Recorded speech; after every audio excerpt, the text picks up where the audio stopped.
I am Michael Cornelius. I'm from Sodus, New York. I am a residential contractor, carpenter, craftsman / artist, musician. I grew up as a carpenter's son. I have a designer state of mind, which I think it goes back to the arts, to the music, to the fashion, all that stuff. It's built in me because being punk rock roots in a small town, having a big mohawk and looking weird, takes balls, it takes guts. And my dad never said not to do it. He always was like, do it.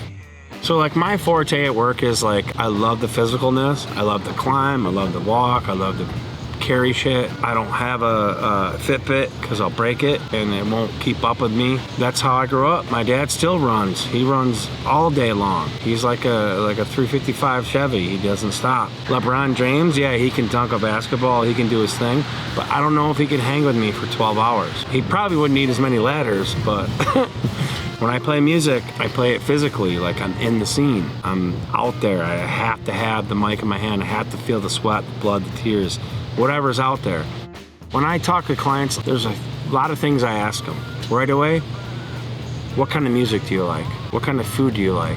Where are you from? And they're like, why do you need to know that? You're building us a table. Because I need to know your soul. Are you from out west? Are you from the east? Are you from out west now, but you want to feel the east?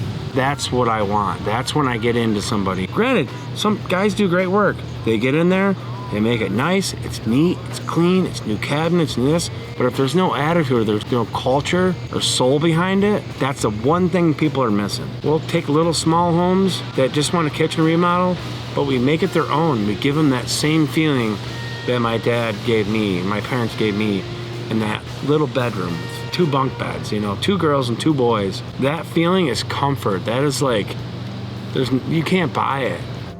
The Rochester market's really hot. You have best of both worlds here. You can go from refurbing it like a loft in the city to a cottage on the lake. We did a job in Putneyville, which is historic. So you had the battle in 1812. So you're talking to houses that were like literally hit with cannonballs from the British. And we pulled out of there chunks of wood that were literally fried. I take chunks of it and I keep it for the homeowners. Like, hey, this is like history. And when they call us or they call me, they know it's in the right hands. Like, we're not gonna like let this escape. Like, we're not gonna just throw it in the dumpster. We're gonna take a picture of it. We're gonna save it for the homeowner. And we're gonna give them like literally, the house you just bought was the Captain Troop's house of Putneyville that was like defended part of this during all that chaos. My favorite is old wood. You can't mimic it, you can't buy it. It's aged itself. It almost speaks to me. What to say to you? It says, make me into something again. Give me a second life. It could have been garbage, but it becomes somebody's trim around their beautiful mirror that they put in their new bathroom. That's the best fucking part of it. I'm sorry I swore, but I have to.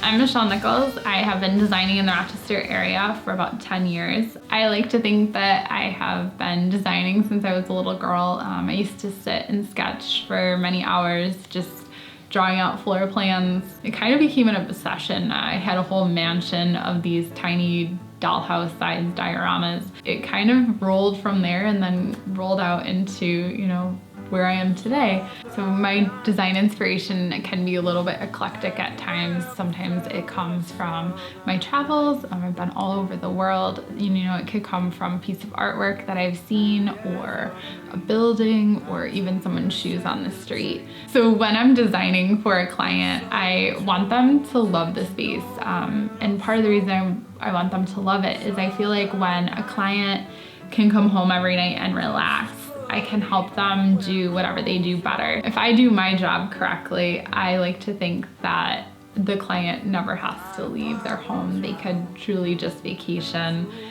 in their own space. My goal with a client is to always push the envelope a little bit. I have one client in particular that I always laugh at.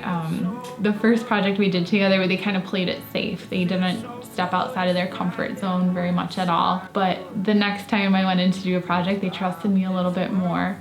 And the next project, they trusted me a little bit more.